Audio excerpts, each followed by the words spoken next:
नमस्कार दोस्तों, आपका स्वागत है आपके अपने चैनल जिया स्टोरी टेलर में। तो कैसे हो आप सब लोग? आशा करती हूँ आप सब लोग स्वस्थ होंगे, मस्त होंगे और अपने जीवन में व्यस्त होंगे। तो दोस्तों, आज मैं सुनाने जा रही हूँ बेताल 25 का 20वां एपिसोड, जिसका विषय है बालक क्यों हंसा। तो चलो चलते हैं कहानियों की दुनिया में।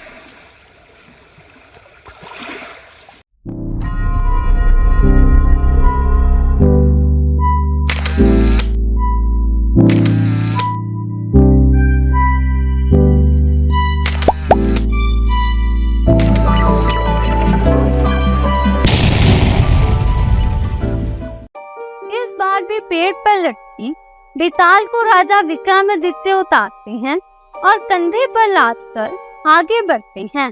बेताल हर बार की तरह राजा विक्रमादित्य को फिर से एक कहानी सुनाता है। बेताल कहता है, एक बार की बात है, चित्रकूट नगर में चंद्रलोक नाम का राजा राज किया करता था। उसे शिकार करने का बहुत शौक था। एक बार वो जंगल में शिकार करने निकला।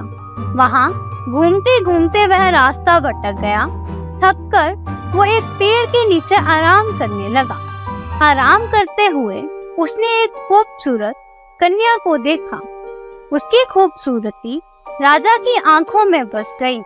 उस लड़की ने फूलों के गहने पहने हुए थे। राजा उस कन्या के पास पहुंचा। वो कन्या भी राजा को देखकर बहुत खुश हुई। इतने में उस कन्या की सहेली ने राजा से कहा कि यह ऋषि की बेटी है। उसकी सहेली की बात सुनकर राजा खुद ही ऋषि के पास गए। उन्होंने ऋषि को प्रणाम किया। ऋषि ने राजा से पूछा, राजा आप यहाँ कैसे? राजा ने कहा, मैं यहाँ शिकार खेलने आया था। राजा की बात सुन ऋषि ने कहा, बेटा तुम क्यों मासूम जीवों को मारकर पाप के भागी बन रहे हो? ऋषि की बात का राजा पर बहुत असर हुआ। राजा ने कहा, मुझे आपकी बात समझ आ गई। अब मैं कभी शिकार नहीं करूंगा। राजा की बात सुनकर ऋषि बहुत खुश हुए और बोले, राजा तुम्हें जो मांगना है मांगो। राजा ने ऋषि की बेटी के साथ शादी करने का प्रस्ताव रखा। ऋषि ने राजा की बात मान ली और बेटी की शादी राजा के साथ करा दी। शादी के बाद राजा अपनी पत्नी को लेकर अपने नगर की तरफ चल पड़ा। रास्ते में जाते जाते दोनों को एक भयानक राक्षस मिला। वो राक्षस बहुत ही भयानक था। उसने राजा की पत्नी को खाने की धमकी दी। राक्षस ने कहा, अगर अपनी रानी को बचाना चाहते हो तो 7 दिन के अंदर एक ऐसे ब्राह्मण के बेटे की बलि दो जो खुद की मर्जी से अपने आप को समर्पित कर दे और उसकी मौत के वक्त उसके माता पिता उसके हाथ पकड़े रहे। राजा बहुत डरा हुआ था और उसी डर में उसने राक्षस की बात मान ली। राजा डरते हुए अपने नगर पहुंचा और अपने दीवान को सारी बात बताई।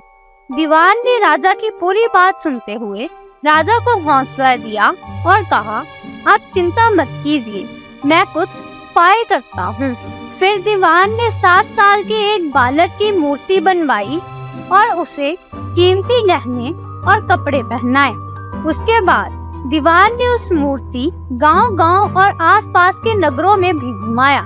साथ ही उसने यह भी कहलवाया कि अगर किसी ब्राह्मण का 7 साल का बेटा अपनी मर्जी से बलिदान देगा और बलि के वक्त उसके माता पिता हाथ पैर पकड़ेंगे, उसे यह मूर्ति मिलेगी और साथ ही 100 गांव भी मिलेंगे। यह खबर सुनकर एक ब्राह्मण का बेटा राजी हो गया। उसने अपने माता पिता से कहा, आपको बेटे कई मिल जाएंगे। मेरे बलिदान से राजा का भला हो जाएगा और आप लोगों की गरीबी भी खत्म हो जाएगी। माता पिता ने काफी मना किया, लेकिन बेटा जिद पर अड़ा रहा और अंत में माता पिता को मनवा लिया। ब्राह्मण माता पिता अपने बेटे को लेकर राजा के पास गए। राजा सभी को लेकर राक्षस के पास गया। राक्षस के कहे अनुसार राजा उस बालक के बलि के लिए तैयार हुआ और बलि के वक्त बालक के माता पिता ने उसके हाथ पकड़े। राजा ने बालक को मारने के लिए जैसे ही तलवार उठाई, बालक जोर से हंस पड़ा। इतने में ही बेताल ने कहानी बीच में ही रोक दी और विक्रमादित्य से हर बार की तरह सवाल पूछ बैठा कि बताओ विक्रमादित्य, ब्राह्मण का लड़का क्यों हंसा? राजा ने जवाब देते हुए कहा, ब्राह्मण का बेटा इसीलिए हंसा क्योंकि जब भी कोई आदमी डरता है तो वो सबसे पहले अपने माता पिता को बुलाता है। अगर माता पिता नहीं हो तो व्यक्ति राजा को मदद के लिए बुलाता है। अगर राजा भी मदद ना कर सके तो व्यक्ति भगवान को मदद के लिए याद करता है। लेकिन यहाँ तो कोई भी ब्राह्मण के बेटे की मदद के लिए नहीं था। माता पिता बालक के हाथ पकड़े हुए थे। राजा हाथ में तलवार लिए खड़ा था और राक्षस उसके सामने उसे खाने के लिए तैयार था। ब्राह्मण का बेटा किसी और की भलाई के लिए खुद का बलिदान दे रहा था और इसी कारण वो हंस पड़ा। इतना सुनकर बेताल खुश हो गया और राजा की तारीफ की। फिर तुरंत ही हर बार की तरह उड़कर पेड़ पर उल्टा लटक गया। तो इस कहानी से हमें यह सीख मिलती है कि मुसीबत के समय चाहे जितने भी लोग आसपास रहें, लेकिन उसका सामना अकेले ही करना होता है। तो दोस्तों, मैं आशा करती हूँ आपको ये कहानी पसंद आएगी। वीडियो अच्छी लगे तो लाइक करना, चैनल को सब्सक्राइब करना और अपने दोस्तों और रिश्तेदारों के साथ शेयर करना। तो मिलते हैं अगली वीडियो में, तब तक के लिए नमस्कार, आदाब, सत श्री अकाल, गुड बाय, जय जवान जय किसान।